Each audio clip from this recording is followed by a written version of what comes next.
गुनाहगारी में कब तक उम्र काटूं, बदल दे मेरा रास्ता, दिल बदल दे।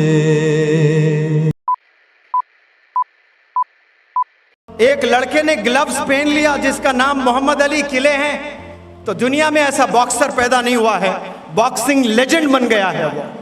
इसी उम्र का एक हिंदुस्तान का नौजवान लड़का 12 साल में बैट पकड़ लिया तो इतिहास रच दिया, जिसका नाम सचिन तेंदुलकर है। डॉक्टर एपीजे कलाम साहब किताबें पकड़े थे उस वक्त में, तो वो साइंटिस्ट बने हैं कल के। आप हाथ में क्या पकड़ते हो ये माना रखता है। आप बेगिंग बॉल पकड़ोगे तो जिंदगी भर आप भिखारी रहोगे। आप वो गुर्बत में अगर किताबें पकड़ लोगे तो कल के साइंटिस्ट बनोगे, क्या पता कल के प्रेसिडेंट बनोगे। आप हाथ में क्या पहनते हो, आप हाथ में क्या पकड़ते हो, ये बहुत माना रखता है। सोसाइटी आपको हाथ में बेगिंग बॉल्स देगी, आपको बर्तन देगी, आपने अपनाना नहीं है उसको। कामयाबी याद रखें सिर्फ किताबों में है। एक मेरा दोस्त है, वो दोस्त का कहना है कि सर दुनिया में कोई गरीब इंसान है ही नहीं। तो मैं बड़ा ताजुब हुआ मुझे कि ये बंदा क्या बोल रहा है। हम लोग कार में ड्राइव कर रहे थे, सफ़र में थे, तो वो दोस्त मेरा कह रहा था, दोस्त यानी नई दोस्ती हुई थी, एक शहर में मुलाकात हुई थी, वो भी ऑर्गेनाइजर ही थे, मेरा वर्कशॉप कंडक्ट कर रहे थे। तो उनका मानना था कि सर दुनिया में कोई गरीब है ही नहीं। मैंने ताजुब किया कि भाई कैसे गरीब नहीं है, बहुत से गरीब है दुनिया में। तो शहर में हम ट्रैवल कर रहे थे, तो बिल्कुल रोड पर, सड़क पर एक बंदा मुझे नज़र आया जो बंडी पर टमाटर, आलू, प्याज वगैरह बेच रहा है। तो मैंने दिखाया कि जनाब ये जो बंदा है ये क्या अंबानी के ख़ानदान का है, क्या ये गरीब नहीं है? मैंने उससे पूछा, तो बंदे ने मुस्कुराया। फिर उसके बाद आगे गए और एक बंडी पे कोई फल बेच रहा था। मैंने पूछा कि ये बंदा कौन है, ये बंदा अमीर है कि गरीब है? इतनी कड़क धूप में, स्कॉर्चिंग सन, अप्रैल मई का महीना, ये पसीनों में लुटपुट, ये खड़े होकर के जो केले वगैरह बेच रहा है, ये गरीब नहीं तो क्या है? फिर वो बंदा मुस्कुराया। ऐसे लोग कई आते गए, मैं दिखाता गया रोड पे, proof after proof, proof after proof, proof after proof दिखाता गया कि ये गरीब नहीं तो क्या है, ये गरीब नहीं तो क्या है। फिर बाद में मेरे ही कार पे नॉक किया किसी ने, मैंने शीशा उतारा तो एक बंदे के हाथ में बर्तन और वो भीख मांग रहा था, पैसे पूछ रहा था, और वो भीख मांगकर पैसे पूछ रहा था। मैंने पूछा जनाब अब बताओ, इसके हाथ में तो बेगिंग बॉल है, ये बेग कर रहा है, ये भीख मांग रहा है, ये क्या गरीब नहीं है? तो वो बंदे ने फिर से मुस्कुराया।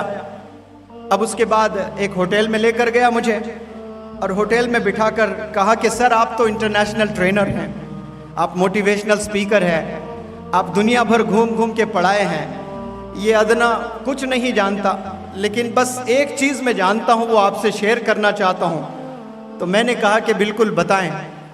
तो वो बात अगर आप लोग समझ लें आज, तो इंशाल्लाह यहाँ से रेवोल्यूशनरी लीडर्स पैदा होंगे इंशाल्लाह। वो बंदे ने कहा कि सर आपने इतने लोगों को दिखा कर मुझसे पूछे कि क्या ये गरीब नहीं, ये गरीब नहीं, ये गरीब नहीं, हत्ता कि आखिर में आपने एक बंदे को दिखाया, हाथ में बेगिंग बॉल था, जिसको मोटी जुबान में चिप्पा भी बोलते हैं कि हाथ में चिप्पा आ गया। वो बर्तन लेकर हाथ में पैसे मांग रहा था, भीख मांग रहा था। मैंने उसे भी इनकार किया, मैंने कहा कि ये भी गरीब नहीं है। फिर वो बंदे ने मुझे कन्विंस करने की कोशिश की, और आप बताएं कि वो बंदा कितना सही कितना गलत। उस बंदे ने मुझे बताया कि सर इसके हाथ में या तो इसने वो बेगिंग बॉल को लिया या किसी ने थामा, ये दो ही चीज़ें हैं ना। मैंने कहा हाँ बिल्कुल, या तो उसने अपनाया उसे, या उसके पेरेंट्स ने या सोसाइटी ने हाथ में थमा दिया। लेकिन यही हाथों में डॉक्टर एपीजे कलाम साहब किताबें पकड़े थे उस वक्त में, तो वो साइंटिस्ट बने हैं कल के। आप हाथ में क्या पकड़ते हो ये माना रखता है। आप बेगिंग बॉल पकड़ोगे तो जिंदगी भर आप भिखारी रहोगे। आप वो गुर्बत में अगर किताबें पकड़ लोगे तो कल के साइंटिस्ट बनोगे, क्या पता कल के प्रेसिडेंट बनोगे।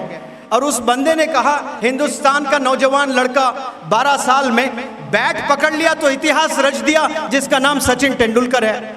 आप क्या पकड़ते हो हाथ में, ये बहुत माना रखता है। आप किस चीज को पकड़कर जिंदगी गुजारते हो, स्पेशली अपना बचपना गुजारते हो, यह बहुत माना रखता है।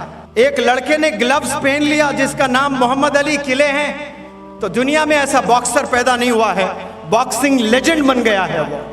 आप हाथ में क्या पहनते हो, आप हाथ में क्या पकड़ते हो, यह बहुत माना रखता है। सोसाइटी आपको हाथ में बेगिंग बॉल्स देगी, आपको बर्तन देगी, आपने अपनाना नहीं है उसको। कामयाबी याद रखें सिर्फ किताबों में है, कामयाबी पेन्स में है, कामयाबी मोबाइल फोन्स में नहीं है। 15 साल तक आप मोबाइल फोन से परहेज करें, दूर रहें, कम इस्तेमाल करें, ज्यादा इस्तेमाल ना करें। मैंने तो कितने सारे पेरेंट्स को बताया कि ऑनलाइन है, फोन देना जरूरी है। मैंने कहा अगर 20% उसके मार्क्स कम आ रहे हैं, कोई परवाह ना करें, 2 साल के बाद फिर आपका बच्चा वही टैलेंटेड हो जाएगा, लेकिन फोन एडिक्शन से बचाइए। ये वो बीमारी है, एक दफा अगर एडिक्ट हो गया बच्चा, कितना भी टैलेंटेड है वो, 95%, 99% क्यों ना आते हैं उसको, अगर उसे ये बीमारी आ जाती है फोन एडिक्शन वाली, फिर खलास वहां से वापसी नहीं है। तो वो मेरे दोस्त ने कन्विंस किया कि बच्चे क्या पकड़ते हैं ये इंपॉर्टेंट है। अगर आप बेगिंग बॉल पकड़ रहे हो, क्या आप बच्चों रोड पर नहीं देखते हैं कि बहुत सारे लोग कारों में गुजर रहे हैं, बेहतरीन कपड़े पहनकर गुजर रहे हैं, क्या उनकी आंख नहीं देखती है? क्या ख्वाब नहीं जागते आपके? क्या आपके दिल में जोश जज्बा नहीं है कि मुझे भी ऐसा बनना है? आज से 1000 साल पहले जितने अच्छी चीजें दुनिया में वजूद में आई है, वो कैसे आई है? इंसानों ने बनाया, वो इंस्पिरेशन है, हमारी आंखों ने देखा है। हमारी जो सबसे बड़ी बीमारी है, हम इस्तेमाल करने वाले इंसान हैं, हम देने वाले इंसान नहीं हैं। दुनिया में जितने चीजें बन रही है ना, वो चीजें हम लेने वाले बन रहे हैं। टेक्नोलॉजी को हम इस्तेमाल करने वाले बने हैं, टेक्नोलॉजी को हम इन्वेंट करने वाले नहीं बने हैं। हमें इन्वेंटर्स बनना है, कंट्रीब्यूटर्स बनना है, और ये पॉसिबिलिटी सिर्फ एजुकेशन से हैं। एजुकेशन थाम ले, किताब पकड़ ले, इंशाल्लाह आप देखिए कहां से कहां आप निकल जाए। गुनाहगारी में कब तक उम्र काटूं, बदल दे मेरा रास्ता, दिल बदल दे।